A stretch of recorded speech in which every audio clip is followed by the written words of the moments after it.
Muy buenas noches, jovencitos. ¿Cómo están? Espero se encuentren bien de salud ahí en sus casas. Vamos a comenzar la clase de economía. Primeramente, vamos a compartir pantalla.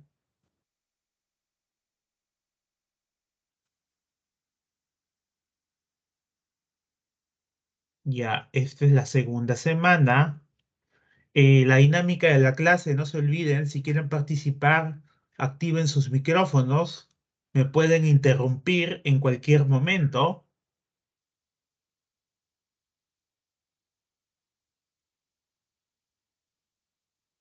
Economía, semana 2. Vamos a hablar de los factores productivos. Los factores productivos son elementos que participan en la producción, que es una etapa del proceso económico, y de alguna u otra manera se combinan para obtener productos. Estos productos nosotros lo denominamos bienes o servicios. O sea, si no quiero utilizar la palabra bienes y servicios, utilizo la palabra productos. Esto se usa para satisfacer las necesidades humanas que nosotros ya conocemos, que son necesidades ilimitadas y van aumentando en el tiempo porque la tecnología avanza a pasos agigantados y, bueno, a raíz de la tecnología es que tenemos productos novedosos con nuevos servicios, nuevas sensaciones, ¿no? Me dejo entender. Factores productivos tenemos eh, cinco. Primeramente tenemos al factor tierra, otros lo denominan recursos naturales. Es originario porque preexiste a la existencia del hombre. Eh, el origen de la humanidad no es tan antigua como el origen de la Tierra. Se calcula la Tierra en millones de años. Recuerden que antes han pasado los dinosaurios, ¿no? Y el hombre de por sí tiene una historia hace más de 10.000 a 15.000 años, ¿no? Desde el primer Homo sapiens que apareció, ahora tenemos al sapiens sapiens, bueno, esa es otra historia. Se dice que es pasivo, básicamente porque es estático. ¿A qué me refiero? Una tierra puede ser un recurso natural, ¿no?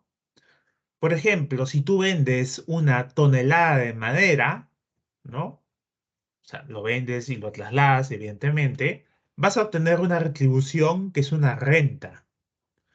Si tú alquilas un terreno, vas a tener una retribución que viene a ser el alquiler, ¿no? Entonces ahí se engloban los recursos naturales, ¿no? Estás alquilando la superficie y esa superficie es un recurso natural, aunque tú no lo creas, porque es la tierra o algún material, ¿no? Los recursos naturales, como ya sabemos desde el colegio, se clasifican en algunos se renuevan, se reproducen, otros no se reproducen, ¿no? Son características de este factor productivo. También tenemos a otro factor productivo como es el trabajo. Básicamente estamos hablando de mano de obra. eh, es calificado y también es no calificado. Será calificado si la persona ha sido entrenada para hacer una determinada actividad y será no calificado cuando es una actividad sencilla, ¿no? ¿Me dejo entender? Eh, es originario, es preexistente a la origen del hombre, activo porque es dinámico, tiene una retribución, salario o sueldo, que son dos términos distintos. Podemos aquí acatar que el sueldo es un tipo de salario El sueldo va dirigido a los empleados. En la sociedad peruana hay más empleados que obreros. Los obreros tienen su salario y los empleados tienen un tipo de salario denominado sueldo. Por otro lado tenemos al capital. El capital se conjuga en estos casos con el trabajo y la tierra, ¿no? El capital es un bien que te permite generar otros bienes. El capital, para un carpintero que aplica su mano de obra, es decir, trabajo, ¿no? El capital es su serrucho y actúa sobre una tabla de madera, ¿no? Para finalmente eh, producir un bien, una mesa, un banco, una carpeta, una silla, una biblioteca. Se dice que es derivado porque entra en conjunción con las otras dos variables que les estoy mencionando, tierra y trabajo. No actúa sola, actúa conjuntamente, ¿no? Por eso se dice también que es auxiliar. Acá el capital me hace ganar renta, intereses, ganancia. Sin embargo, cuando decimos la retribución al capital y hablamos de intereses, solamente nosotros nos estamos haciendo referencia, vamos a colocarlo por acá, al capital que se denomina financiero, es aquel que me genera intereses, porque el capital financiero, al fin y al cabo, es el dinero. Y el dinero es un bien que me permite producir otros bienes de manera indirecta, pero lo hace. Por otro lado, tenemos la empresa, habilidades empresariales, gestión empresarial. Tú tienes tu empresa y quieres irte de vacaciones. ¿A quién vas a poner al mando? Tienes que poner necesariamente una persona competente, ¿no?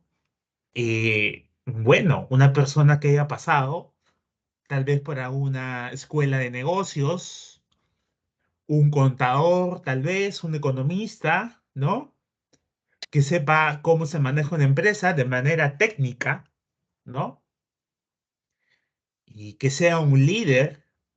Cuando refiero que sea un líder, me refiero a una persona que sabe dirigir a las masas, ¿no? Tiene nivel de persuasión y otras habilidades que lo hacen ser un líder. Para ser empresa hay que tener un espíritu emprendedor, ¿no? Tener ambición, aptitud y actitud, ¿no? Es importante. En la sociedad peruana tenemos muchos emprendedores. En la sociedad peruana, por lo general, los negocios comienzan siendo informales y a lo largo de su trayectoria en el tiempo, estos negocios informales, emprendimientos informales, van creciendo de tamaño y llega un momento en que ya no pueden escapar a la fiscalización de la SUNAT porque han crecido de tal manera y toman la decisión de formalizarse. Esa es la historia de la mayoría de empresas. Y no solamente eso. Funcionan inicialmente como empresas familiares, ¿no? Me dejo entender.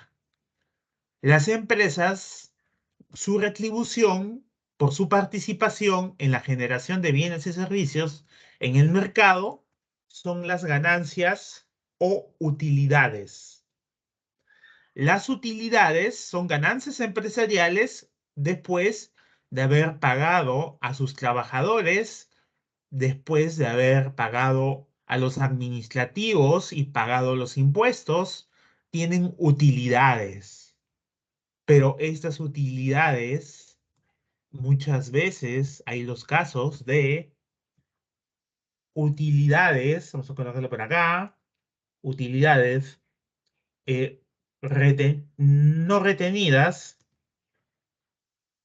y utilidades retenidas.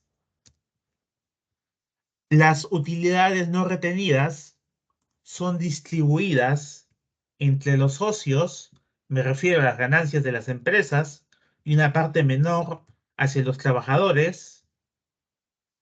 Las utilidades retenidas vienen a ser usadas para el ahorro, ¿no? Y posteriormente para una posible inversión. El empresario decide qué hacer con las utilidades, puede utilizar el 100% de las utilidades para inversión, para invertir en su propia empresa, y eso quiere decir que los trabajadores no van a recibir utilidades ese año porque esas utilidades se están usando para la inversión al 100%, hecha la ley, hecha la norma, hecha la trampa, así funciona.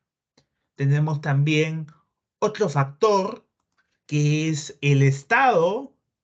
El Estado no es distribuidor de la riqueza, es redistribuidor de la riqueza, ¿no? Porque al Estado se le retribuye con tributos y estos tributos pueden ser impuestos, pueden ser tasas o pueden ser contribuciones. El Estado es un ente regulador de la economía, regula la libre competencia, dirige ayuda social a sectores más necesitados, y el Estado es aquel que te construye las carreteras, las pistas, donde los empresarios van a sacar su producción agrícola. La empresa privada no hace carreteras, la empresa privada no hace pistas. Características: estabilizador. ¿Estabilizador de qué? Bueno, estabilizador de los precios. ¿Qué precios? De una canasta básica alimentaria y no alimentaria, canasta básica de consumo, estabilizador del tipo de cambio. El cambio de dólar a sol y de sol a dólar tiene que ser estable, ¿no? Entonces es una característica del factor estado. Estos factores productivos agregan un valor agregado. Quiere decir que hay un insumo que es un recurso natural como la madera, hay una mano de obra del carpintero a través de herramientas que son capitales. El carpintero tiene su empresa y paga sus impuestos y produce bienes como muebles de madera, me dejo entender. Aquí hay un gráfico resumido, ¿no? Aquí hay un factor productivo como un input y un proceso productivo que pasa por una empresa y finalmente obtenemos bienes y servicios. Entonces, ese kilo de madera, perdón, esa tonelada de madera tiene un precio menor en el mercado que una tonelada de sillas de madera. Entonces, ahí se capta ahí la idea de valor agregado. Tiene otra utilidad en este caso.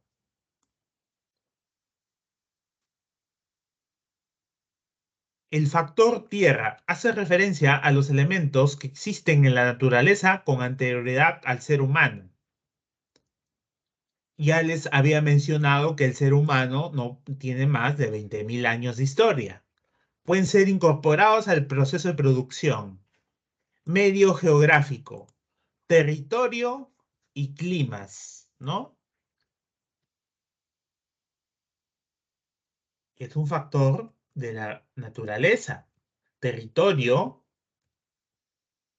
climas. Aquí puedo poner como un ejemplo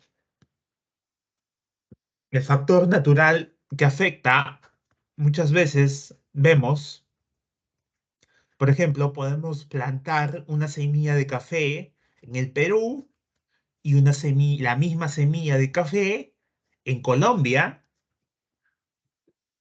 El producto va a ser distinto, el bien, me refiero al café, va a tener diferente sabor, diferente olor, porque las condiciones climáticas y las condiciones de territorio, concentración de minerales que tiene, van a ser distintas según la zona geográfica donde tú has plantado la semilla, ¿no? Y tenemos a las materias primas. Las materias primas son aquellos insumos que se extraen de la naturaleza para un proceso productivo que pueden convertirse en bienes finales o en algunos casos en bienes intermedios. También tenemos las fuerzas motrices que brindan energía. Por ejemplo, acá tenemos cuatro casos. La energía eólica, el viento, mueve turbinas que genera electricidad. Hay en Australia parques de energía eólica donde corren vientos muy fuertes y hacen girar a las aspas de estos artefactos. La energía solar, el desierto de Atacama en Chile, una planta de producción de energía eléctrica con paneles solares. Por otro lado tenemos al agua, y es acá en el Perú tenemos centrales hidroeléctricas. Se aprovecha las caídas de agua para mover turbinas que genera energía eléctrica. En Japón aprovechan la fuerza de las olas colocando turbinas en las inmediaciones de las playas para que estas olas muevan turbinas y generen energía eléctrica. Y todo esto, incluido la flora y la fauna, son parte de los bienes renovables. Quiere decir que si son renovables, la flora y fauna se reproduce con cierta frecuencia. Sin embargo, hay que tener en cuenta lo que se denomina periodo de veda. El periodo de veda es un tiempo que tú le das al recurso natural para que se reproduzca. Acá en el Perú tenemos periodo de veda, por ejemplo, la anchoveta. Entonces, por una determinada cantidad de tiempo en el año, los pescadores no van a explotar este, esta anchoveta, ¿no? Probablemente sea un mes del año, dándole tiempo a que se reproduzca, porque si explotas anchoveta todo el año y sigues con ese comportamiento durante un largo tiempo, lo más probable es que la anchoveta desaparezca y nadie quiere eso, ¿no? Por eso es renovable, pero hay que respetar el periodo de veda. Tenemos no renovables, no se reproducen, existen ahí y hay que utilizarlos. Hay que encontrar energías alternativas al petróleo que existe en grandes cantidades en el mundo, pero que en algún momento se van a acabar. Entonces ahí entran a tallar las energías limpias, como el gas natural, la electricidad, tal vez, reemplazando al carbón. Aquí también en los no renovables encontramos a los metales, podemos decir minerales, ¿no? Han estado llevando su curso de química. Aquí ustedes tienen el oro, el cobre, ¿no? El aluminio, el hierro, no se renuevan, se explotan, Profesor, ¿de dónde se explotan? Bueno, se explotan de los cerros, ¿no? No todos los cerros tienen minerales, sin embargo, existen profesionales que estudian geología y pueden encontrar minerales valiosos en la sierra, en los cerros, minerales, estudian los minerales y las rocas, ¿no? Acá hemos hablado un poco del factor tierra, tenemos un factor trabajo. eh, Factor trabajo es una actividad física, una actividad cognitiva, es decir, una actividad de pensamiento. Mm, el hombre tiene la necesidad de trabajar para poder satisfacer sus necesidades a cambio de lo que produce en el proceso económico, bienes y servicios, ¿no? O sea, la remuneración al trabajo es el salario con el cual la persona se alimenta, es consciente, quiere decir que está en sus cabales cuando hace una determinada actividad laboral, es penoso, esto podemos considerarlo como signo de interrogación. Hay personas que les encanta su trabajo, cantantes, por ejemplo, requiere ser recompensado, un sueldo, un salario, un estipendio. El factor trabajo también es inherente, preexistente a la aparición del ser humano. Bueno, no voy a entrar en conflicto con otras personas que creen que los hombres vivieron con los dinosaurios, ¿no? La humanidad, ya les he mencionado, tiene aproximadamente 10.000 años de historia. En la clasificación tenemos según el predominio de actitudes, manual, un obrero, ¿no? Intelectual, un profesor, ¿no? Por el predominio de actitudes, según la función en la empresa, un director que da órdenes y los empleados son los ejecutores, los que obedecen a esas órdenes según la relación con el empleador. Tú puedes ser un personal permanente, es decir, estar en planilla,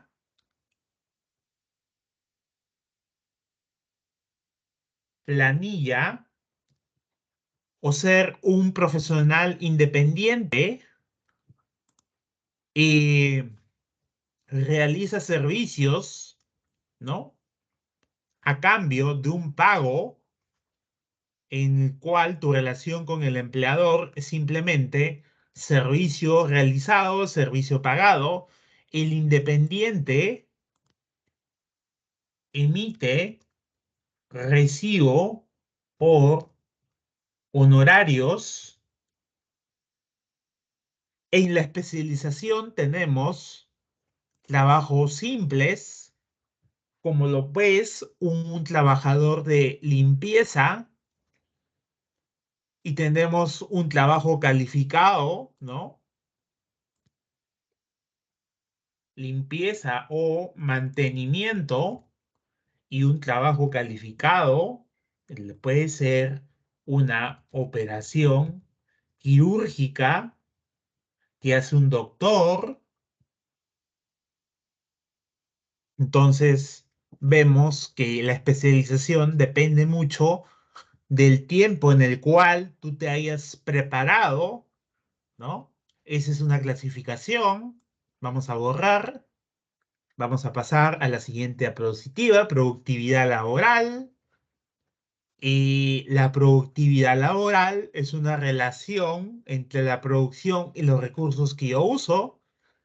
Esa es la productividad, pero cuando específicamente le añado la palabra laboral, es que el trabajador está produciendo más en menos tiempo, me está haciendo más eficiente, más eficaz. ¿Cómo se logra la productividad laboral? Bueno, se logra capacitando a tus empleados.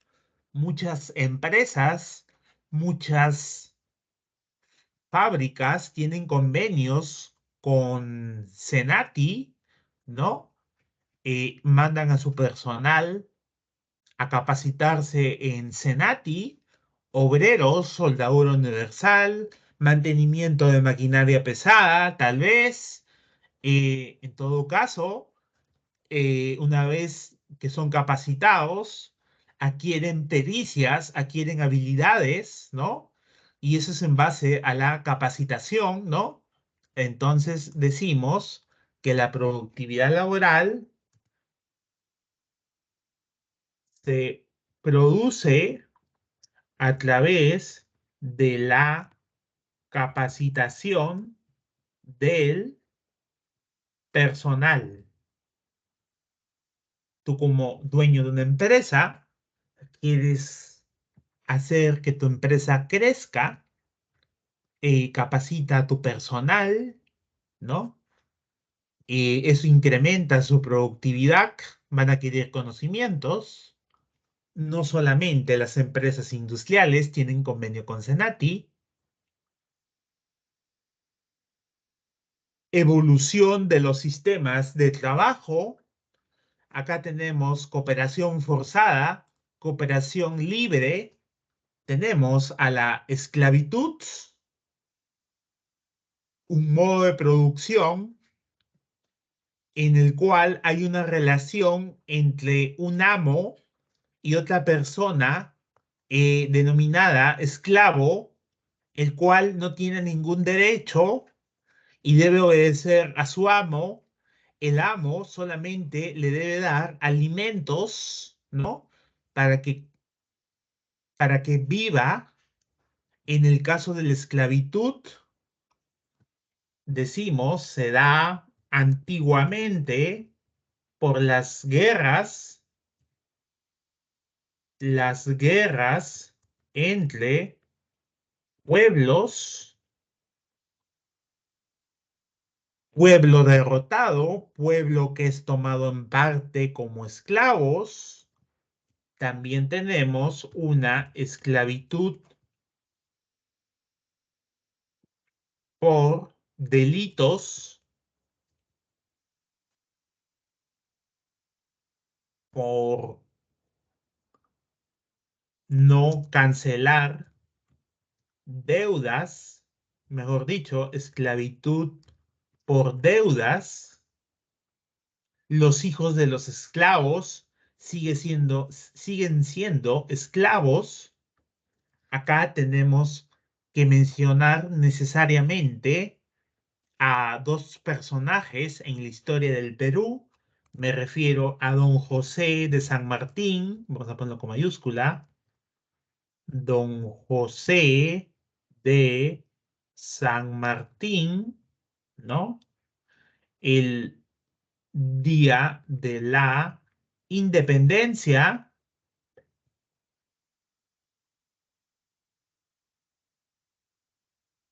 nadie a partir del 28 de julio de 1821, nadie nacía esclavo.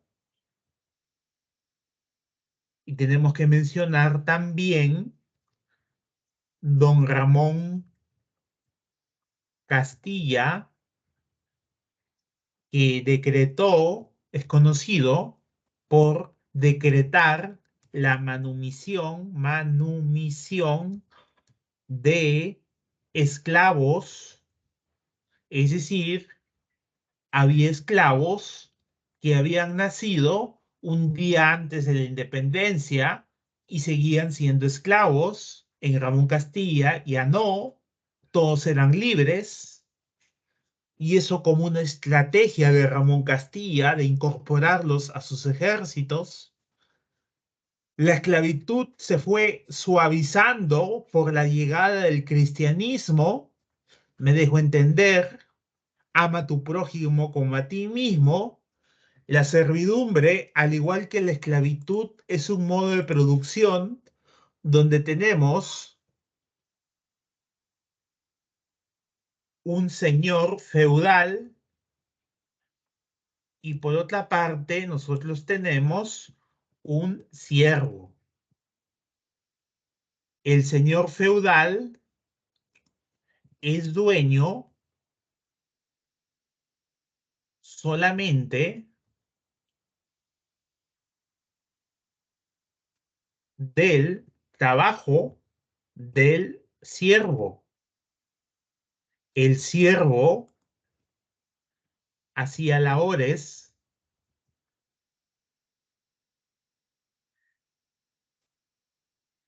domésticas.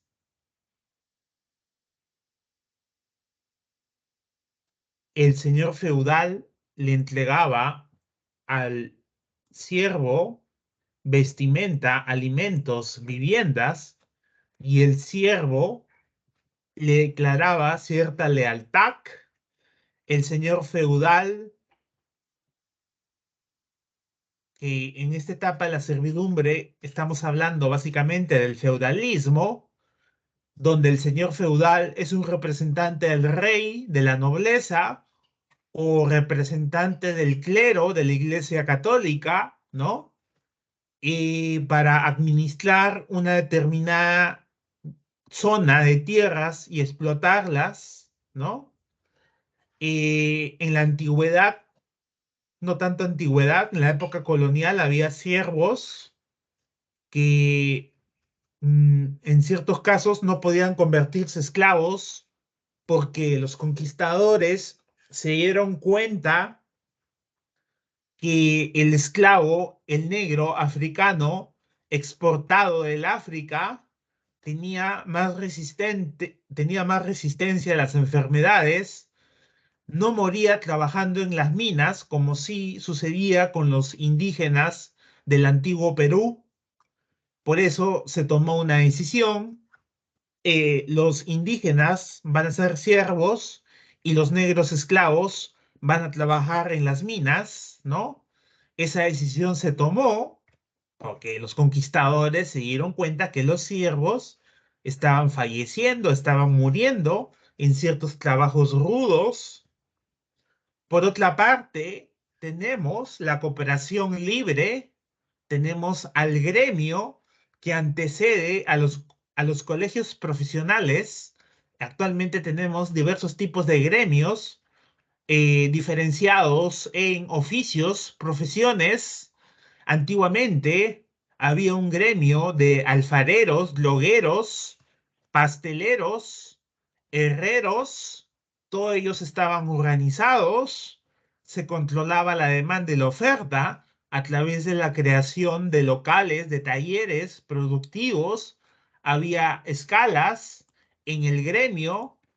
Cuando me refiero a escalas, había maestros, había oficiales, había aprendices,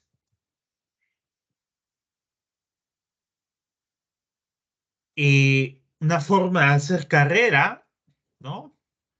Finalmente, el gremio vivía de las contribuciones que cada taller hacía a su gremio respectivo, ¿no?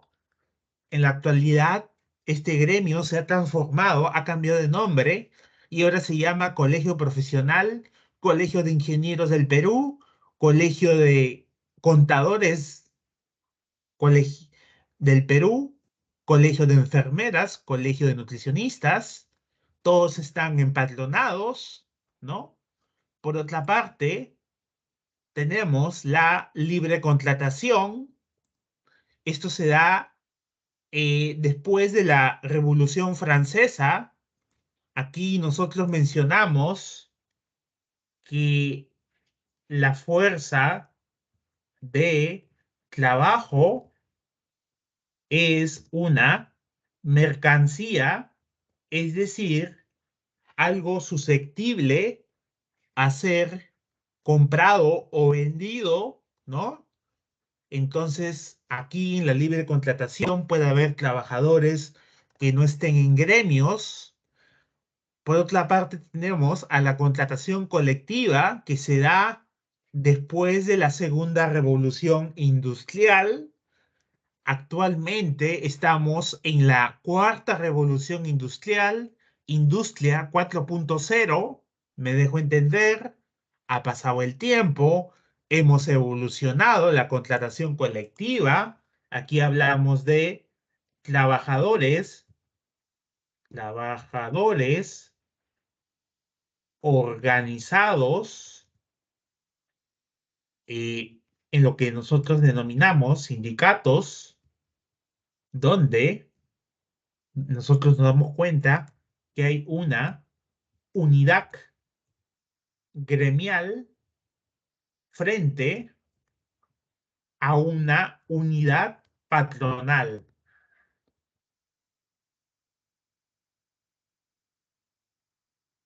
Esa es la cooperación libre, la contratación colectiva. Eres un trabajador de empresa, ya tienes 10 años a la empresa y es hora de que pertenezcas al sindicato y tengas más gollerías. Eso sucede en la realidad. ¿Me dejo entender? Vamos a pasar a la siguiente diapositiva. Acá tenemos un ejemplo, Sindicato Nacional de Enfermeras del Seguro Social de Salud. Están celebrando sus 77 años. ¿De dónde viven los sindicatos? De las contribuciones que hacen sus colegiados, no, perdón, sus trabajadores, sus miembros, aportan a la sobrevivencia de los sindicatos. Los sindicatos deben registrarse en el Ministerio de Trabajo para que tengan valor. Acá tenemos un gremio nacional de transportistas y conductores, sindicatos de trabajadores del Ministerio Público, ¿no? Las personas se dan cuenta que organizándose pueden eh, ejercer una mejor defensa ante empleadores o dueños de empresa abusivos, ¿no? Me dejo entender,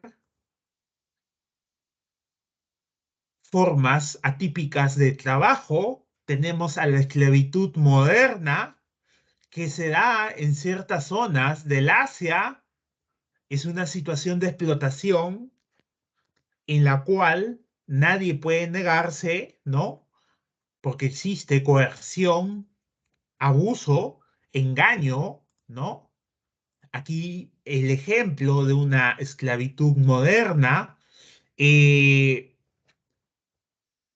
meretrices extranjeras son obligadas a ejercer servicio sexual a raíz de ser amenazadas por cafichos que en realidad están explotando a las personas y no se le está reconociendo ciertos derechos, se lo está obligando a trabajar a la fuerza. Eh, los niños también son víctimas de esto y los niños no pueden defenderse a una determinada edad. Eh, La gente pobre alquila a sus hijos menores de edad para pedir limosnas en la ciudad. Eso se da en el Perú y en otras partes del mundo. Por otro lado, tenemos el empleo multipartita cuando los trabajadores no están directamente contratados por la empresa a la cual prestan sus servicios. Su empleo se acuerda con contratos que involucran a otras partes, ¿no? Acá tenemos una empresa y trabajador. Entre la empresa y trabajador hay un service. Yo vivo en La Molina, quiero contratar una empleada doméstica, pero no quiero contratar, no quiero traer a cualquier persona. Quiero que alguien me asegure que esta persona no me va a robar, me va a dar un buen servicio doméstico, un buen servicio de limpieza. Entonces hay agencias de empleo que te ofrecen eh, personal para el hogar,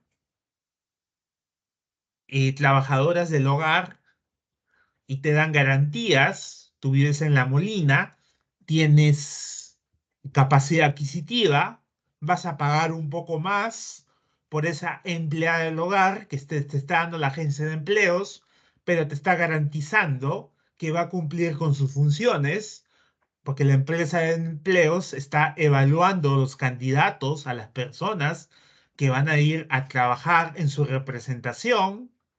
Por otro lado, acá en la ciudad de Lima tenemos en Huachip, no, en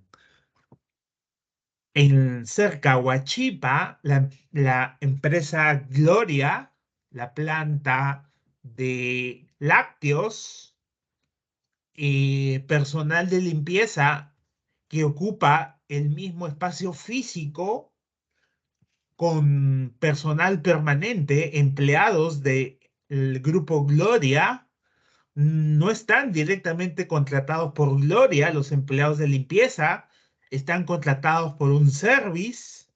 Quiere decir que los contratados por Gloria tienen más beneficios laborales y los que están contratados por Service para hacer limpieza y mantenimiento de la planta de Gloria tienen un contrato y no tienen ninguna vinculación con la empresa Gloria. Eso reduce tus beneficios laborales y la empresa Gloria disminuye sus gastos porque hay una serie de beneficios laborales que no se pagan. Ese es el service, hoy por hoy muy discutido, que debe eliminarse. Sin embargo, el service tiene una funcionalidad. Las empresas mineras, por ejemplo, se dedican a su actividad, que es la explotación de minerales, y contratan por service al laboratorio de análisis de minerales. El negocio de las empresas mineras no es el análisis de minerales, es la explotación de minerales. Entonces hay laboratorios mineros que actúan como service, ¿no? Y son más especializados. No es el negocio de la empresa minera. La empresa minera es su negocio, es explotar. El de la service del laboratorio será analizar, ¿no? Ese es un ejemplo que les estoy mostrando. Acá hay un ejemplo de esclavitud moderna.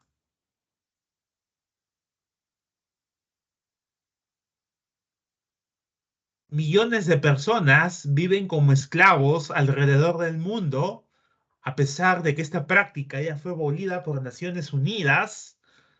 ¿Qué tipo de esclavitud moderna estamos hablando? Sexual, niños, adultos obligados a la prostitución, pornografía, pedofilia, turismo sexual. Hay zonas pobres en el país, los padres se entregan a sus hijos, pedofilia, esto debe estar castigado.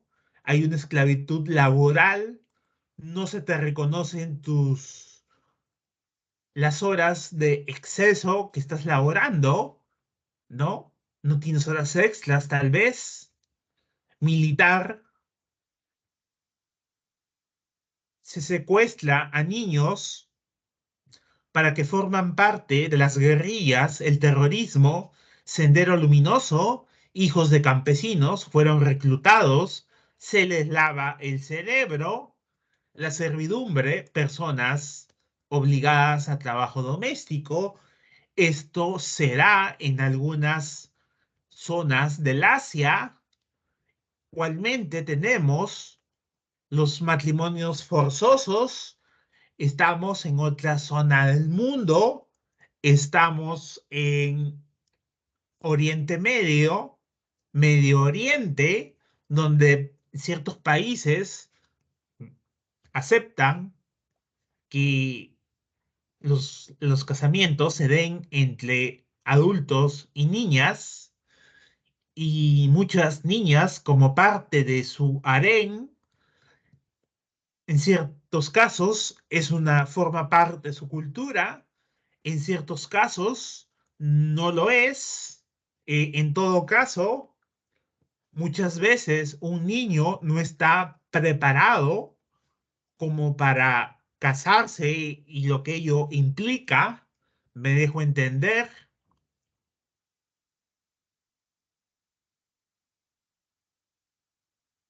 Acá hay un video, vamos a ver el video.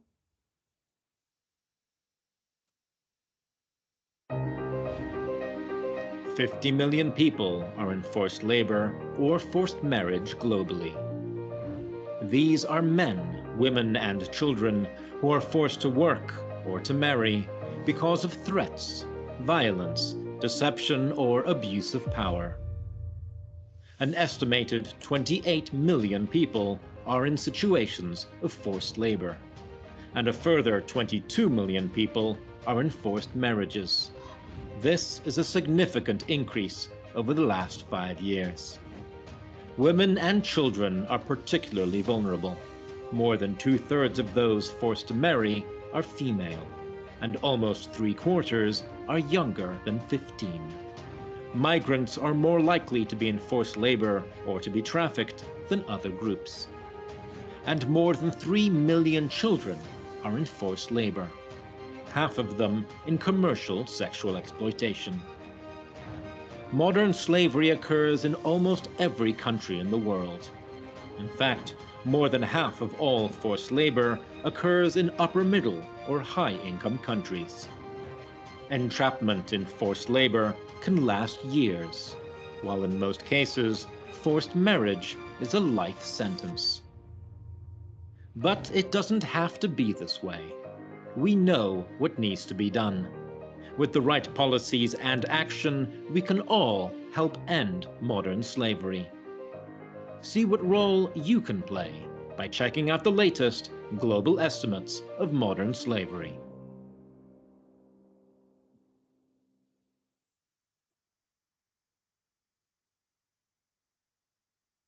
Vamos a pasar a la siguiente diapositiva. Tenemos empleo temporal. Las personas trabajan por un periodo específico. Es una forma atípica. Proyectos que tienen una corta duración de 3 a 6 meses. Algunas tareas, trabajos ocasionales. Aquí yo puedo poner como ejemplo el caso de los profesores universitarios que te contratan por ciclo, te renuevan el contrato por ciclo. Eso no quiere decir que no estés en planilla. Sí estás en planilla, pero estás en planilla en el tiempo que estás trabajando. En enero, febrero no estás en planilla, los profesores universitarios. En algunos casos tienen que nombrarse para tener ingresos todo el año o hacer cursos acelerados en verano para los alumnos que deben algunos cursos y que es requerido que aprueben para que egresen. Hay casos, ¿no? También los encuestadores, cada cierto tiempo se realizan censos. ¿A qué me refiero? Bueno, el censo no es lo mismo que una encuesta. Sin embargo, la encuesta es una muestra y el censo es la población. Ahí está la diferencia. En ambos casos, esos trabajos son temporales.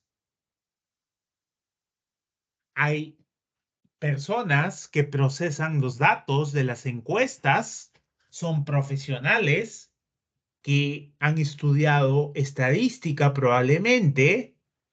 Por otra parte, tenemos el empleo encubierto, modalidad creada con la intención de anular, atenuar la protección que la ley brinda a los trabajadores, supone el ocultamiento de la identidad del empleador contratando trabajadores a través de un intermediario o emplear un trabajador mediante un contrato civil, comercial y cooperativo. ¿Cómo se da el empleo encubierto en la actualidad? Bueno, por ejemplo, les pongo un caso. Ejemplo, ejemplo,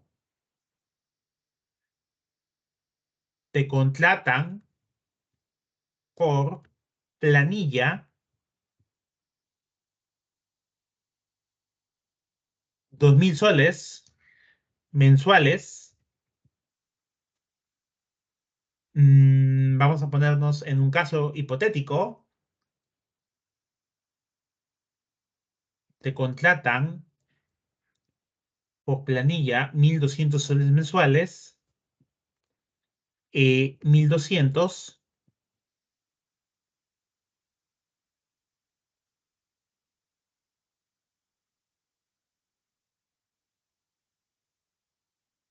te dicen que te van a contratar por 2.000 soles, 1.200 en planilla y 800 por recibo por honorario. Es una modalidad de pago. 1.200 más 800, 2.000 soles. Te dicen que te van a contratar por planilla y en la práctica te pagan de dos maneras distintas. Entonces es un empleo encubierto. Profesor, ¿estos casos se dan en la realidad? Por supuesto que sí, le pasó a un amigo mío. Le dijeron que le iban a pagar 2.000 soles mensuales en planilla y a la hora de cobrar se da cuenta que 1.200 es en planilla y 800 por recibo por honorarios, ¿no? ¿Eso le conviene al empleador? Sí, porque cuando salgas de vacaciones no te va a dar 2.000 soles. ¿Cuánto te va a dar? Te va a dar lo que ganas en planilla, 1.200. Y esos 800 en tus vacaciones no te los reconoce porque no son parte de la planilla. No está cometiendo ningún delito, pero sí se puede percibir que hay un empleo encubierto, porque el pago por recibo por honorarios se dan ciertas modalidades, más no las personas que emiten el recibo por honorario, profesionales o técnicos, no deberían obedecer a un horario laboral, sino a una entrega de un servicio o un bien que han producido con su talento. Ese es el empleo encubierto. Tenemos el empleo a tiempo parcial, trabajo asalariado, cuya actividad laboral tiene una duración normal inferior a la del trabajador a tiempo completo. ¿En qué caso se da? Acá vemos animador de fiesta infantil. No vas a ser animador, animadora todos los días. Jardín infantil, ¿no? Los niños no están un tiempo completo a tu disposición, solamente algunas horas por las mañanas. No tiene una oración. Los trabajadores, estudiantes universitarios, algunas de las facultades de la Universidad San Marcos tienen turno noche para ciertas carreras desde primer ciclo. Pueden hacer un part-time en la mañana y tienen clases por las noches. Habría que averiguar qué carreras o qué facultades tienen estas modalidades, ¿no? No todas las tienen, ¿no? Por eso se dice empleo a tiempo parcial. Aquí también podríamos mencionar a practicantes, ¿no? Los practicantes, si bien es cierto, es reconocido como experiencia laboral, Pueden ser a tiempo parcial, porque no pueden descuidar sus estudios universitarios, no pueden trabajar una jornada completa por el simple hecho de que pueden jalar cursos y atrasarse en su carrera. Aspectos demográficos de trabajo. Tenemos la población total, que está dividida en población en edad para trabajar y población que no está en edad para trabajar. Según la o, OIT, que viene a ser la Organización Internacional del Trabajo, nos dice la población en edad para trabajar eh, de 14 años en adelante, y no hay un límite superior. Acá en el Perú la gente se jubila con 65 años, pero eso no quiere decir que esa persona de 65 años no trabaje. Probablemente cobrará su jubilación y se dedique a actividades laborales, porque con 65 años y con una jubilación de 700, 800 soles mensuales, y a una edad donde vienen las enfermedades, es difícil subsistir con este ingreso. Vamos a encontrar a la población económicamente activa, que son los ocupados y los desempleados. Los desempleados están, vamos a ponerlo por acá, están en constante búsqueda laboral.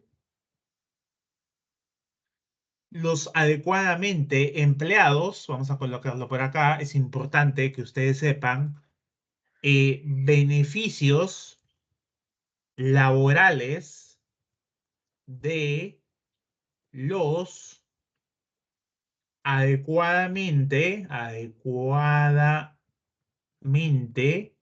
empleados. Tenemos vacaciones un mes al año. Tenemos CTS, que viene a ser una compensación por tiempo de servicio, un sueldo anual depositado en un banco que tú elijas. El empleador te deposita la CTS. Tenemos las gratificaciones de julio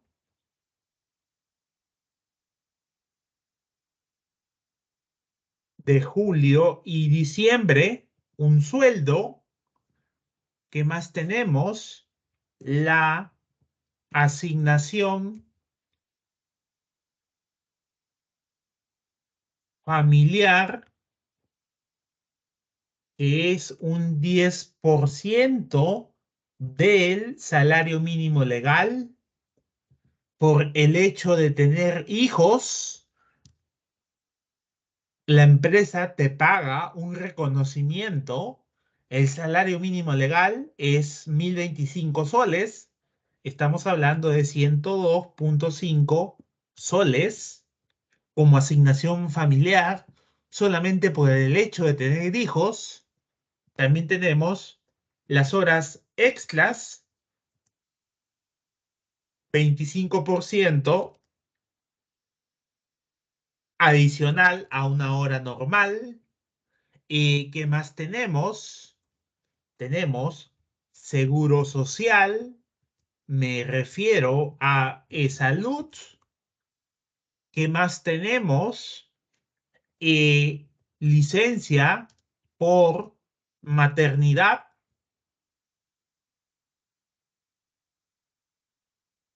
Acá tenemos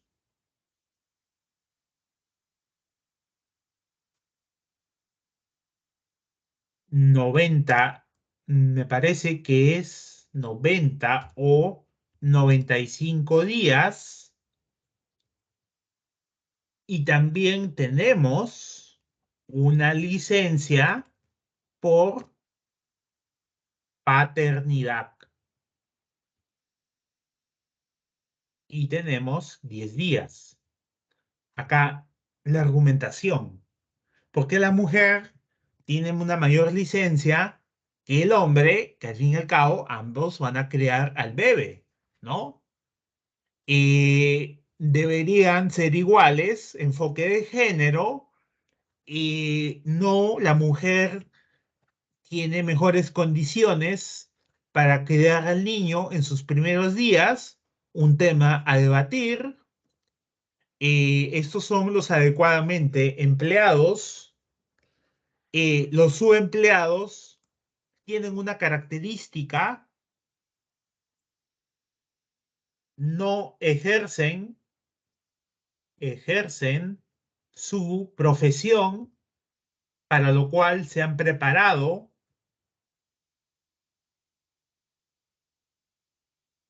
Hay su empleo por horas, no llegan a las horas que desean. Su empleo por ingresos, trabajan más, pero ganan menos. No se les reconoce todos los beneficios, ¿no? Eh, pero ustedes, para darse cuenta de que están hablando de gente subempleada, la principal característica es esta: no ejercen su profesión. También tenemos una PEI, población económicamente inactiva. Aquí hablamos de estudiantes que se dedican a estudiar, amas de casa, se dedican a la limpieza del hogar, ¿no? Y también tenemos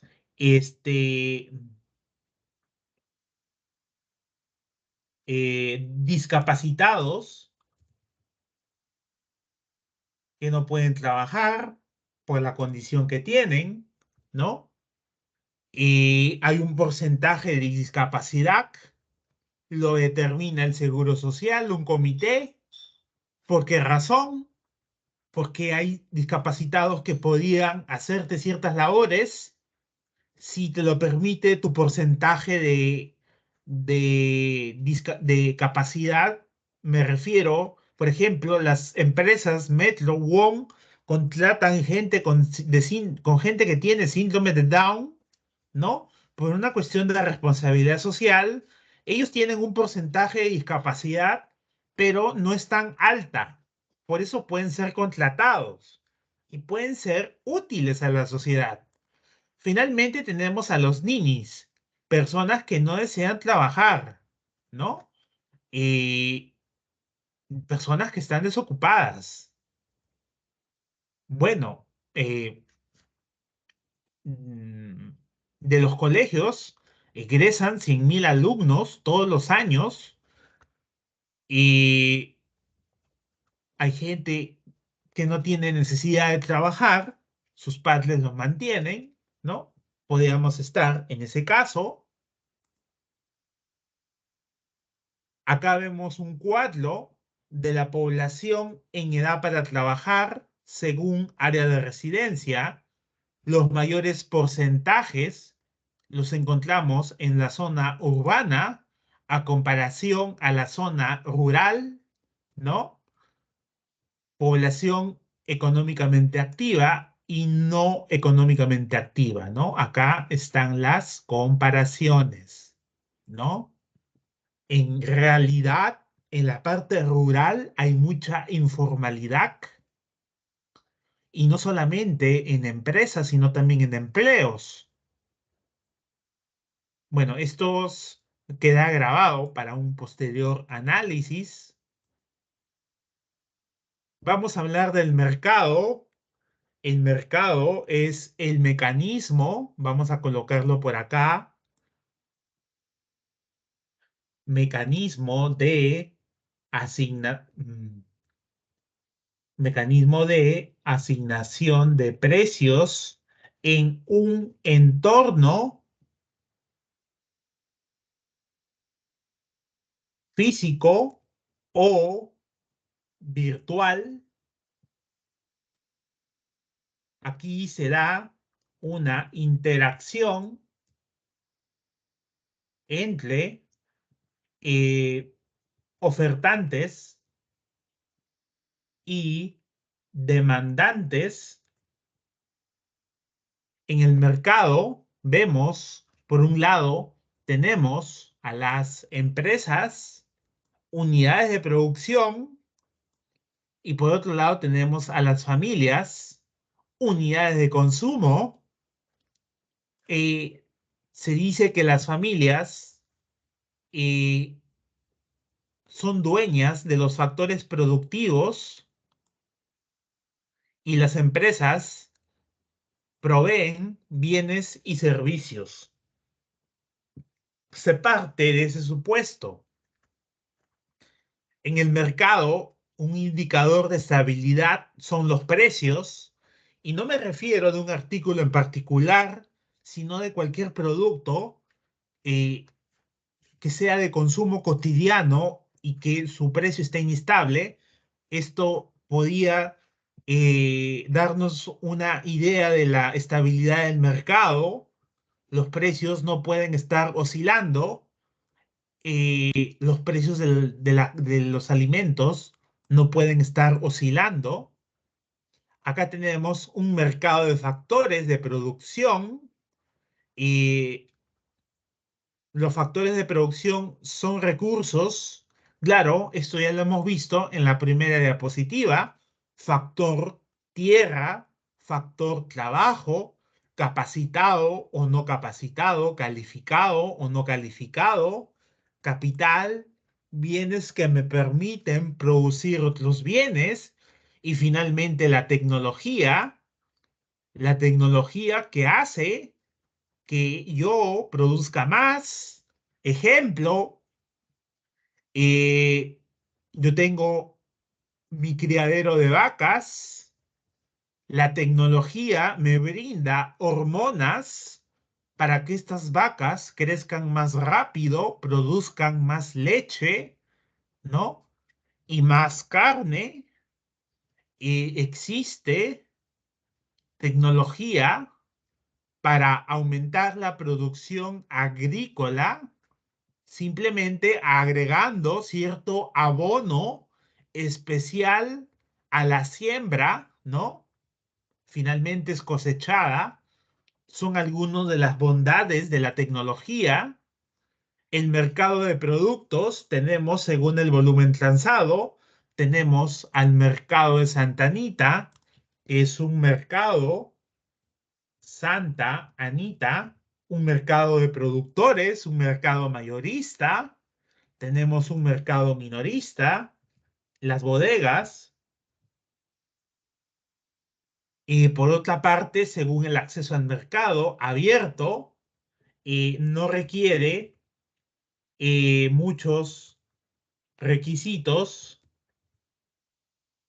y por ejemplo,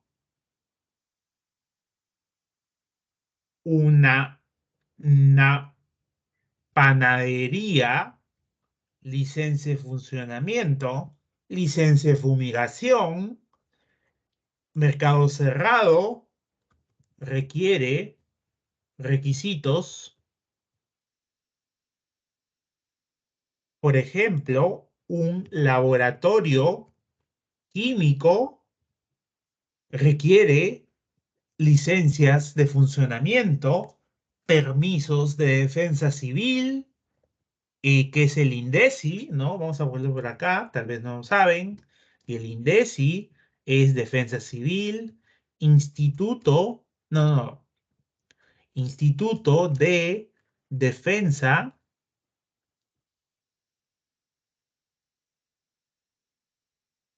Civil, aquel que visita el local donde quiero poner mi laboratorio químico para saber si se cumplen las condiciones necesarias de evacuación, zona de sismos, me dejo entender. Acá los bancos están dentro de ese mercado cerrado porque tienen que cumplir cierta normatividad. si vas a captar ahorros de la gente y qué vas a hacer con ese dinero.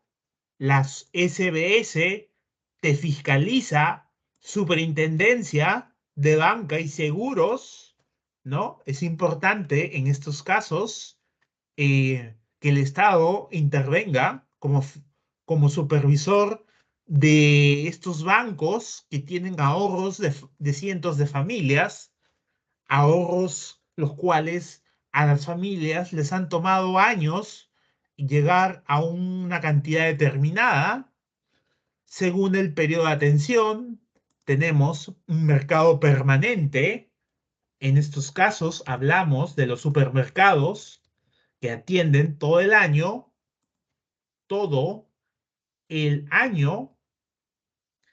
Y por otro lado, tenemos a un mercado temporal que funciona solo un breve tiempo, funciona un breve tiempo del año.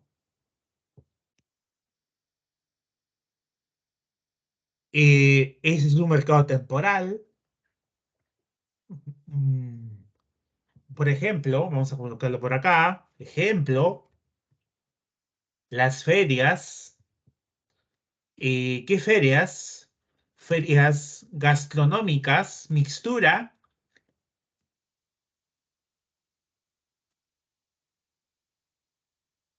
ferias gastronómicas, ferias de libros, eh, circos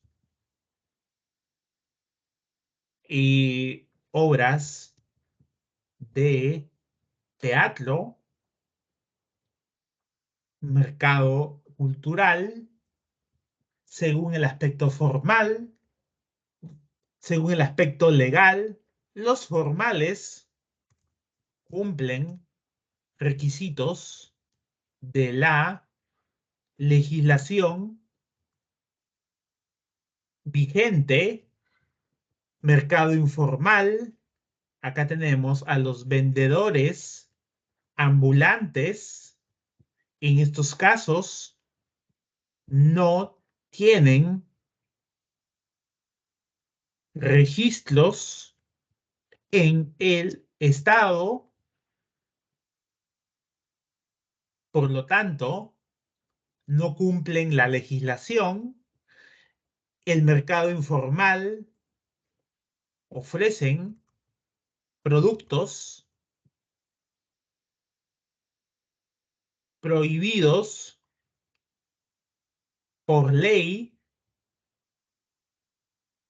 En estos casos del mercado ilegal, podemos mencionar al mercado de órganos humanos, un pulmón, un riñón, ¿no? Una parte de nuestro cuerpo, un hígado, tal vez, que es comercializado ilegalmente. El mercado negro, acá, en el mercado negro, se origina generalmente por un control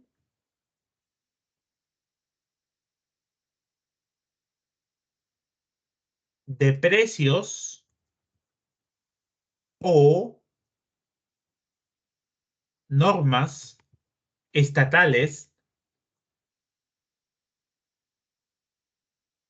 El gobierno decreta control de precios para ciertos productos que son de interés nacional.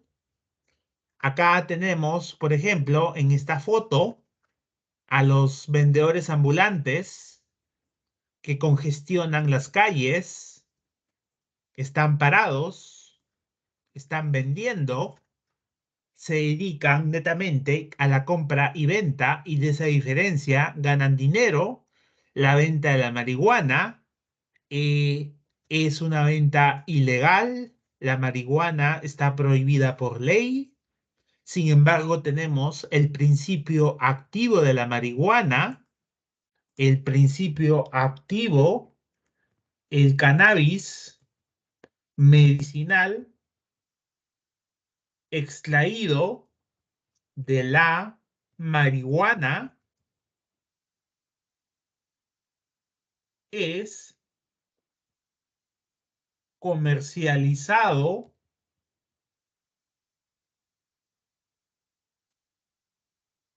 formal, comercializado legalmente, y hay una ley que lo permite. Mucha gente que padece problemas mentales han encontrado en el cannabis medicinal una salida a sus dolencias, ¿no? Porque en una cierta concentración del cannabis no es para fines recreativos, sino para fines medicinales, ¿no? Por eso es que ya se aprobó la ley, ya se puede comercializar cannabis, los laboratorios farmacéuticos los están tomando en cuenta, hay una demanda de este producto, ¿no? No se debe abusar del uso, ¿no? Vamos a la siguiente diapositiva. Acá tenemos escasez de fertilizantes. Una noticia. Escasez de fertilizantes agrava las desigualdades en el Perú. Bueno, esta noticia es del año pasado. Sin embargo, estamos en una situación particular donde hay escasez de fertilizantes. Los fertilizantes, así como el guano, eh, sirve como abono. 6 de cada 10 peruanos son vulnerables y los más afectados por el alza de los precios de los alimentos, sea por una producción limitada. Ante la falta de urea, el gobierno de Pedro Castillo no concretó la compra de urea a nivel de país y estamos sufriendo las consecuencias. El subsidio directo es más efectivo que las licitaciones internacionales. Subsidio le vas a dar a los agri- agricultores dinero para que ellos mismos se compren su fertilizante, ¿no? Obviamente, los agricultores para esto necesariamente tienen que estar empadronados. Acá tenemos la importancia de la urea. En el Perú, el arroz, la papa, el maíz son cultivos dependientes de la urea. Asimismo, el 92% del arroz y el 74% de la papa destinada a la comercialización depende de este fertilizante químico. Y son productos que han presentado una mayor alza en sus costos. Entonces, nosotros siempre utilizamos, ¿no? En la comida, en el almuerzo, arroz y papa de una manera frecuente.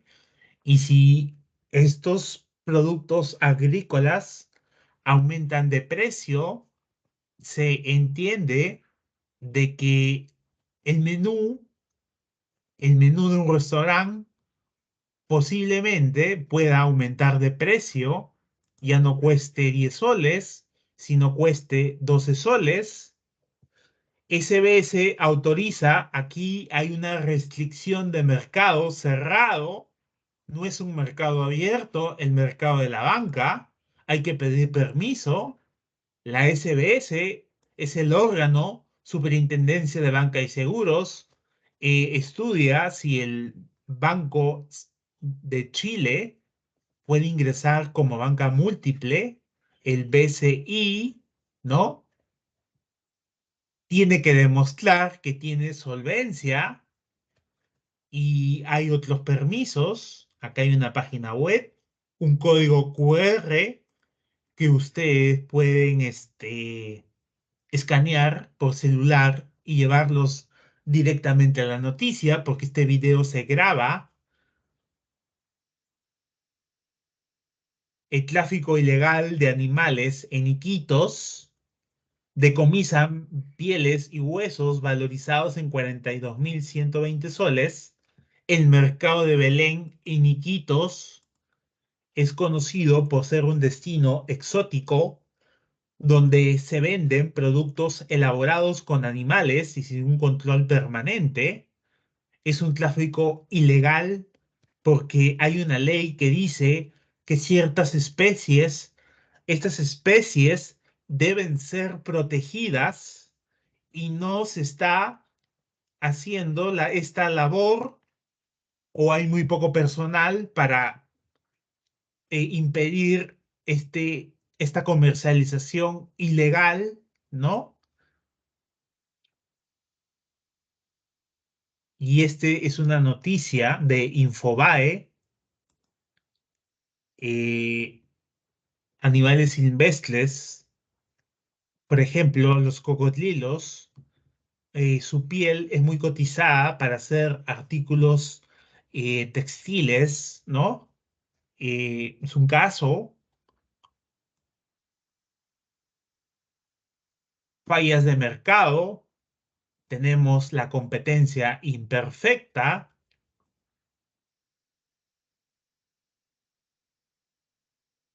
Mm, Esta competencia no influye en el precio de mercado. Externalidades, aquí hablamos de impactos positivos o negativos que se generan, que se generan cuando se instala una empresa en una determinada zona. Información asimétrica, los productores y consumidores no tienen la misma información del producto. En estos casos, a la información asimétrica, yo también la conozco como información imperfecta.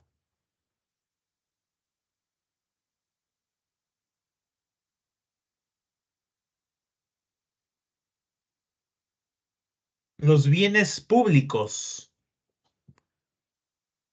brindados a la población a precios simbólicos o gratuitos. Vamos a analizar cada una de las fallas de mercado.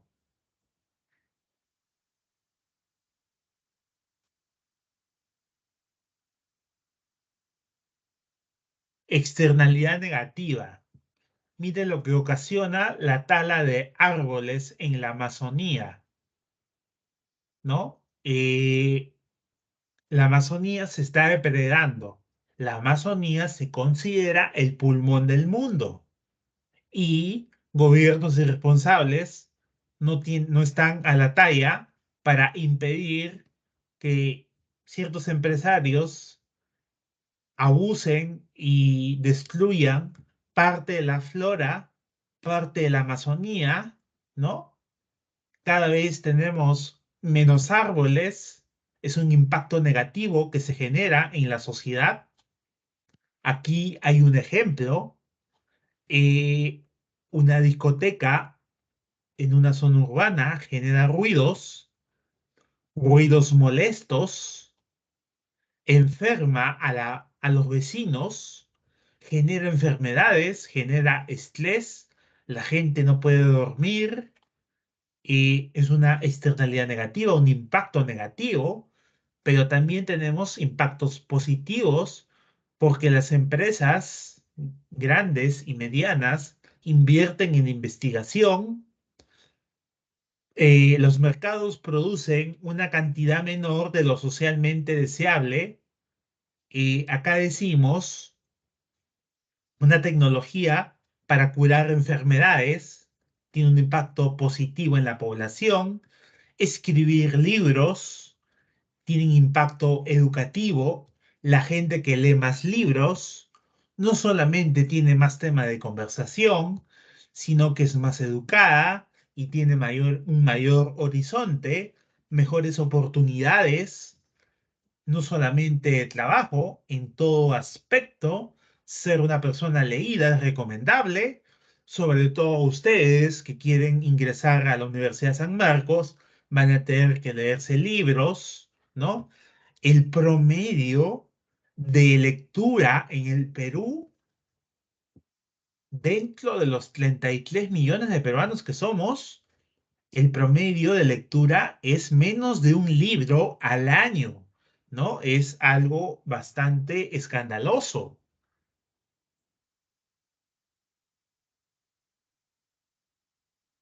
Los bienes públicos son aquellos que cumplen dos características, que son el disfrute de cualquier ciudadano, no se puede impedir, ¿no? Y ninguno puede ser discriminado para su uso, porque su gestión está a cargo del Estado. Un ejemplo de un bien público, en este caso tenemos los no rivales, beneficia a todos, señal de radio, señal de televisión digital.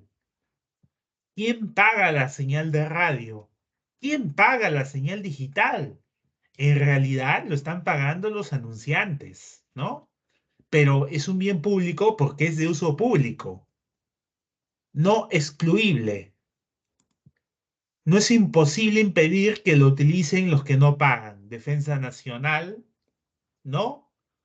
Eh, en algunos casos, y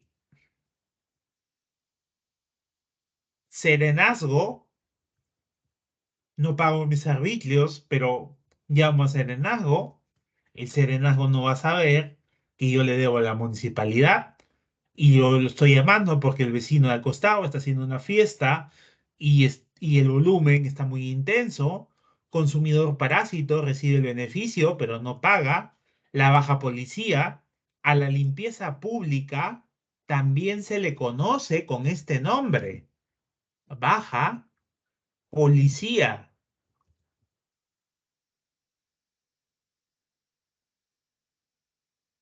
Todos nosotros que vivimos acá bueno, depende, ¿no? La municipalidad generalmente por las noches pasan los camiones recolectores, ¿no? A eso se les denomina baja policía.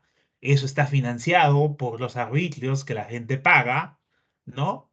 Eh, es- Eres beneficiario y tal vez no estás al día, puede darse el caso.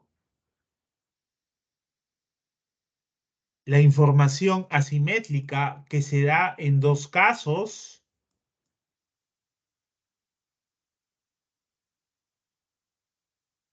selección adversa y riesgo moral. En el caso de selección adversa, uno de los agentes, ofertantes, demandantes, tiene cierta información, ¿no? Aquí tenemos que el otro no posee. Acá tenemos, por ejemplo, el lado menos informado puede ser capaz de inferencia de las acciones del lado mejor informado, en este caso, ¿no? Nosotros deseamos tener la fórmula de la Coca-Cola, ¿no? Y nos damos cuenta que es una información asimétrica, que no está disponible. En la actualidad se desconoce la fórmula de la Coca-Cola, ¿no? Lo que se conoce es la composición, pero la fórmula no se conoce. Y esto es información asimétrica, información que no está a disposición del cliente. Esto puede tener efectos considerables en los mercados, por ejemplo, en las empresas de seguro.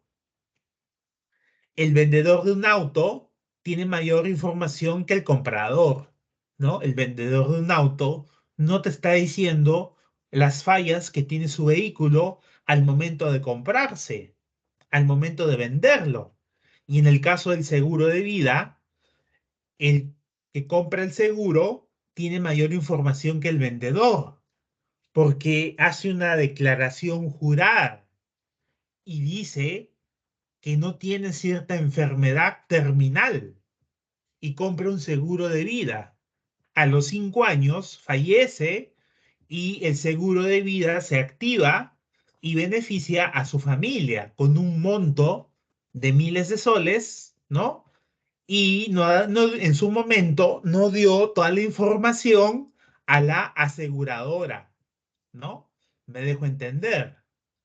El riesgo moral es cuando tú sabes que estás vendiendo cosas, por ejemplo, ofertando un departamento que en el futuro le va a traer problemas a la persona porque está muy cercano a una zona industrial, ¿no? Vivir cerca de una zona industrial tiene sus, sus negatividades, sus contrapartes, por el hecho de contaminarse con olores, tal vez que son trasladadas por los vientos, ¿no? Al momento de la compra no se te dice nada, pero el que te está vendiendo el departamento lo sabe. Por eso hablo de moral en este caso. Aquí tenemos una noticia, ya se cumplió un año del desastre de Repsol en el litoral peruano.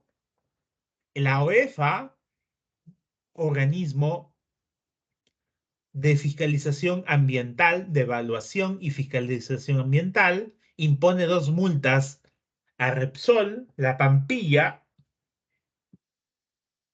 refinería de La Pampilla, ubicado en Ventanilla, por 42 millones de soles, que al año todavía Repsol no ha cancelado. Acá vemos un videíto. Vamos a ver el video. Tenemos comunicación con la señorita Catherine Melgares, directora de Supervisión Ambiental en Energía y Minas del UEFA. ¿Qué tal? Muy buenas tardes. Buenas tardes, Jorge. Bien, bueno, para que nos dé algunos detalles respecto a estas multas que ha impuesto la institución a la empresa Repsol por el derrame de petróleo que ocurrió a comienzos de este año y que todavía tiene una serie de aspectos que no han logrado ser solucionados. Cuéntenos, por favor. Sí, la UEFA continúa con su labor de fiscalización en el marco de la atención de la emergencia que ha ocurrido, como todos sabemos, el 15 de enero en Ventanilla. Bueno, nosotros hemos recientemente notificado 2 multas impuestas contra Repsol. La primera de ellas asciende a 13.800.000 soles y corresponde al incumplimiento porque la empresa presentó información falsa en el reporte preliminar de emergencia ambiental. Es un reporte que nos presenta que presenta la UEFA para dar atención a la emergencia. En este reporte la empresa había señalado un área afectada y un volumen de crudo que no correspondía, no era exacto a la realidad.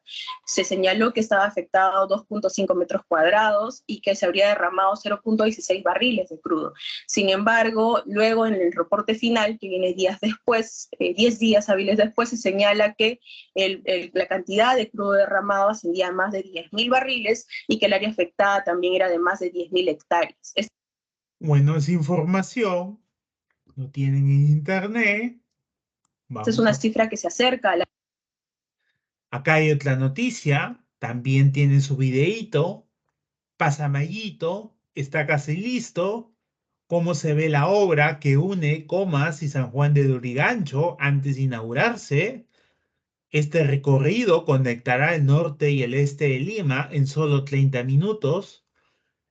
¿Cómo luce a días de su inauguración? Esto se dio en noviembre del 2022 para aquellas personas que viven en Comas, en San Juan de Lurigancho y tienen familiares. Vamos a ver el videíto, si es que se ve grande o se ve chico.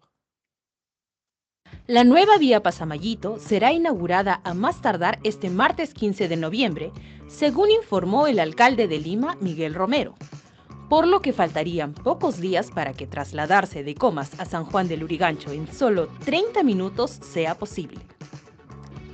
A 12 días del plazo máximo de inauguración, la megaobra presenta la estructura vial y veredas concluidas en un 100%, barreras de seguridad a los bordes de la vía, rompemuelles y muros de contención para evitar accidentes en las laderas de los cerros cercanos. Sin embargo, aún no cuenta con áreas verdes, paraderos ni señalización horizontal o vertical, lo que hace que se mantenga la presencia de agentes de construcción y maquinarias en la zona.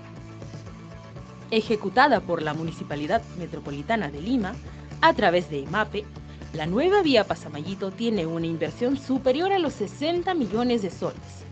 La ruta inicia desde la calle Julio César Tello, en Comas, y termina en la avenida Miguel Grau, en San Juan de Lurigancho. Por ella podrán transitar vehículos de transporte público y privado. Además, no habrá peaje debido a que los gastos de mantenimiento y conservación de la pista estarán a cargo de la propia municipalidad.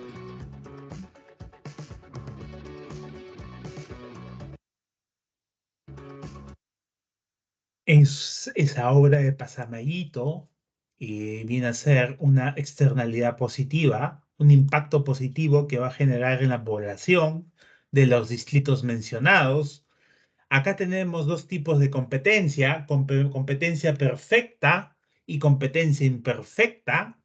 En la competencia perfecta hablamos de cuál los ofertantes y los demandantes actúan como precios aceptantes y hay un precio de equilibrio que no se puede modificar.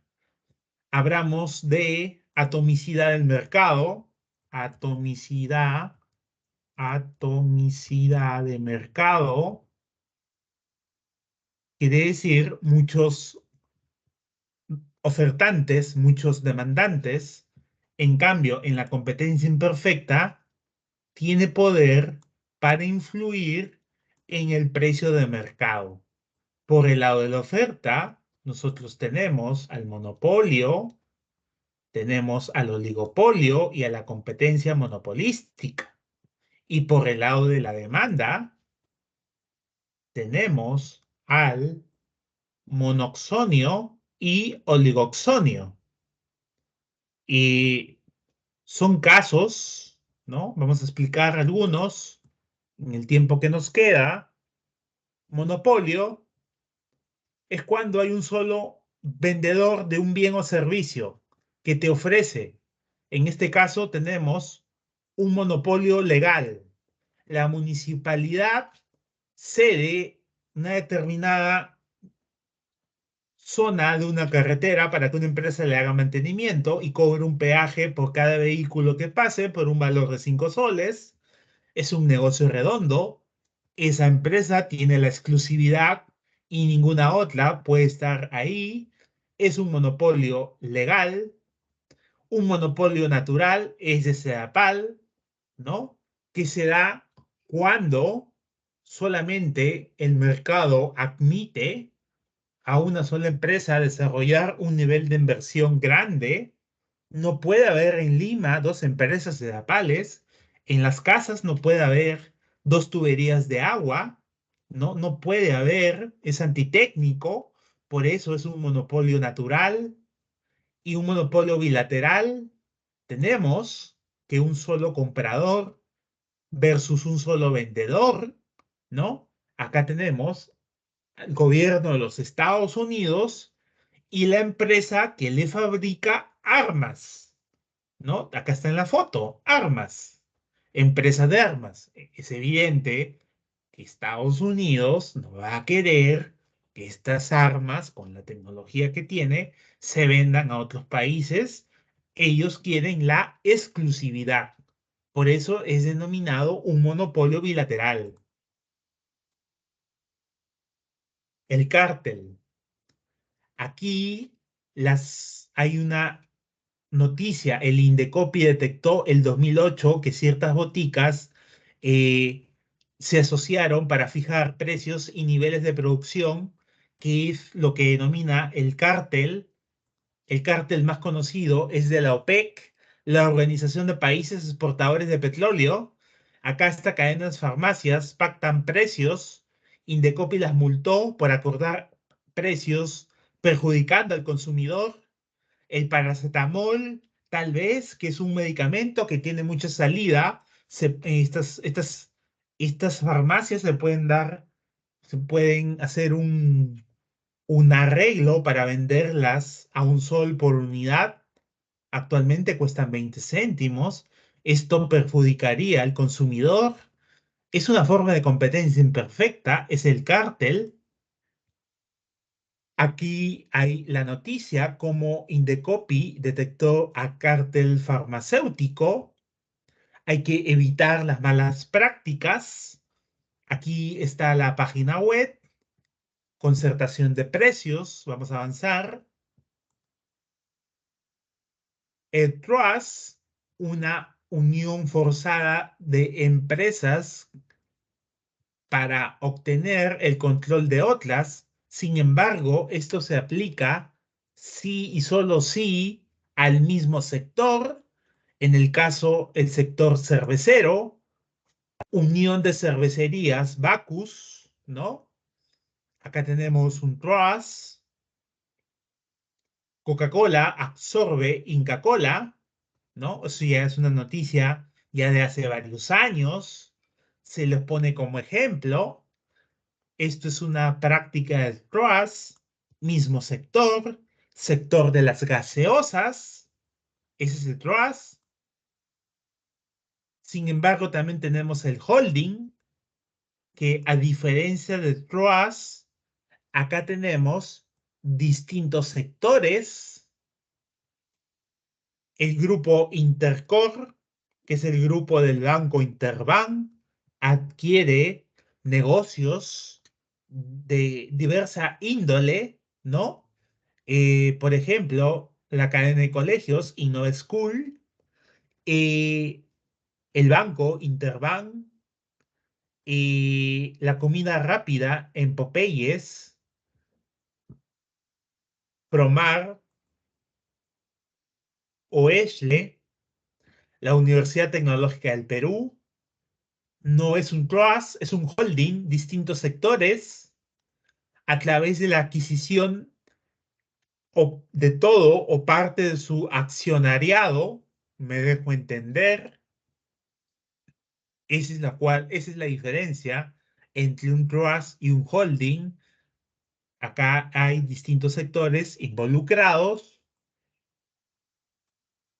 El grupo económico, vamos a colocar lo que significa en realidad, viene a ser un conjunto de trusts en manos de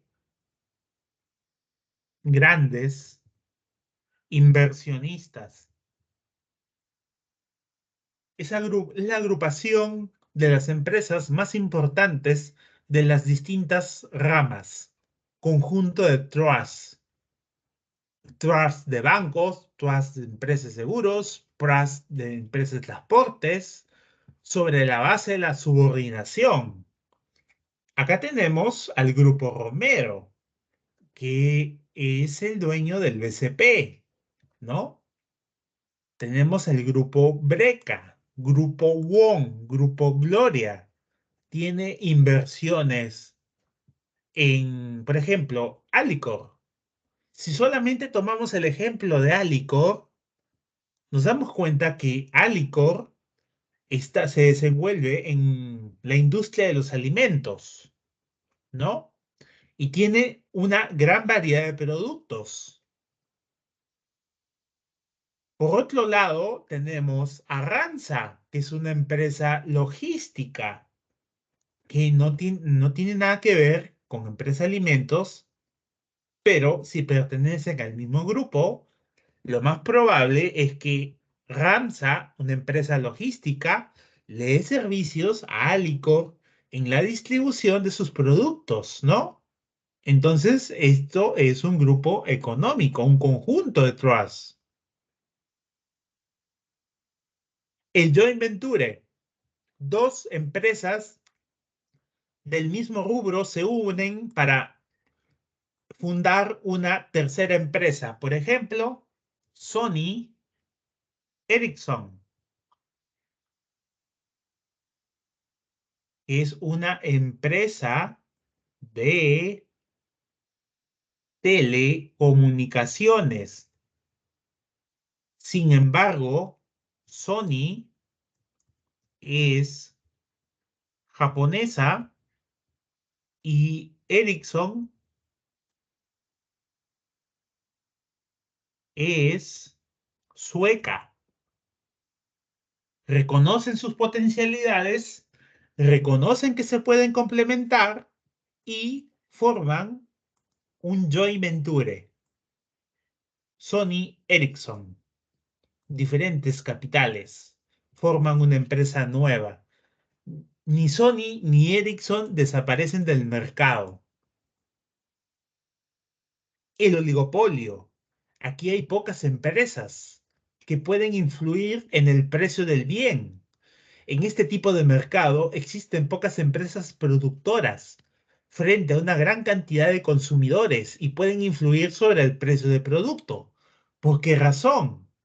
Tenemos unas 4 o 6 empresas de telecomunicaciones. Aquí en el oligopolio se da la interdependencia de precios. Significa interdependencia si Entel baja su tarifa de 29 soles a 20 soles mensuales por un plan ilimitado, tengan muy en cierto que Claro, Movistar y Mitel van a hacer lo mismo el día de mañana, porque no quieren ver una estampida de clientes que se vayan, ¿no? Que se vayan a la competencia, ¿no? También acá tenemos otro caso, las AFPs también es un oligopolio. Son pocas las AFPs, acá mencionamos a 4. Habitat, Integra, Prima y Profuturo compiten y compiten ofreciendo mejores tasas de interés, tasas de rentabilidad, porque lo que hace la AFP es utilizar tu dinero e invertirlo en negocios que sean rentables y no necesariamente tienen que estar en el Perú, pueden estar en el extranjero. Acá tenemos a la competencia monopolística, modelo que tiene rasgos de competencia perfecta, atomicidad de mercado, muchos productores, muchos consumidores y rasgos de monopolio. Y el rasgo de monopolio se da por su poder del producto diferenciado. No es un producto homogéneo. Entonces, ¿en qué casos, qué tipo de empresas aplican para una competencia monopolística? Altamente diferenciados. Los libros. Hacer un libro de Jaime Bailey puede tener un costo de producción unitario que un libro de Mario Vargas Llosa, pero el contenido es distinto. Es altamente diferenciado. El producto del premio Nobel del libro va a costar más, ¿no? Está dentro de la competencia monopolística. Los libros de un premio Nobel. Los departamentos también se incluyen dentro de la competencia monopolística. Los departamentos sirven para vivir, residir. Hay un gran número de productores, perdón, de compradores y de vendedores, pero el diseño los hace diferente, porque no todos los departamentos tienen la misma distribución.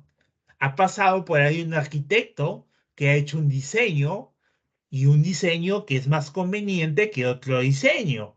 Los diseños no son iguales. Los diseños influyen en la toma de decisiones de compra de los departamentos. Aquí también podemos hablar de las semillas transgénicas en la competencia monopolística. Hay una gran cantidad de empresas que venden semillas, una gran cantidad de agricultores que compran semillas. Sin embargo, las semillas transgénicas son productos diferenciados.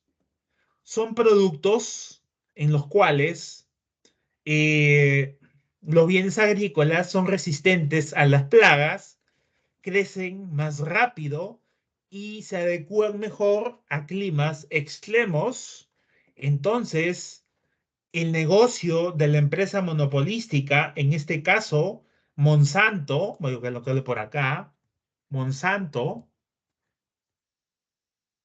semillas transgénicas,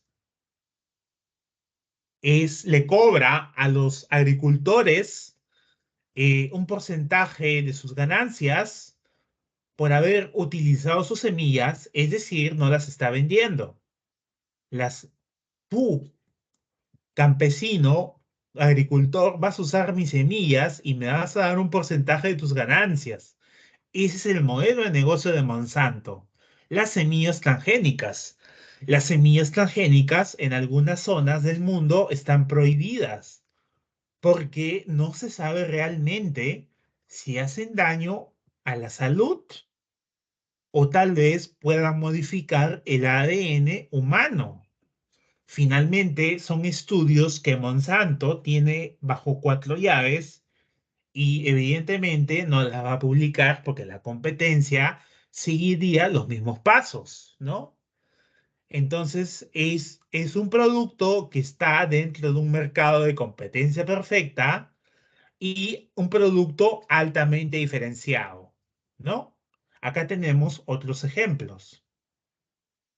Estaciones de servicio, entidades financieras, la forma como te ofrecen un préstamo diferenciado, te aceptan joyas de oro como garantía a un préstamo. Entonces no está haciendo la misma labor de un banco. Ese no es el negocio de un banco. Ese es el negocio de un tipo de empresa financiera, ¿no? Entonces, tenemos panaderías, un diseño de un producto panificador es diferente a otro, una peluquería, el servicio, al fin y al cabo, es un servicio individualizado, ¿no?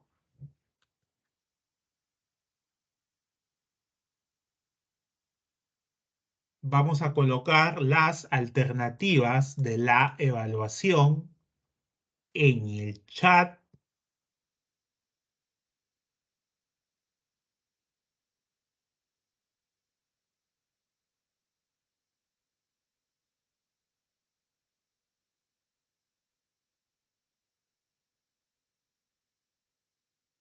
Aquí le dejo las alternativas. Ya saben, si ustedes tienen dudas, solamente tienen que activar el micrófono. Bueno, eso ha sido todo por el día de hoy. Nos conectamos la próxima semana. Que tengan un buen día. Hasta luego.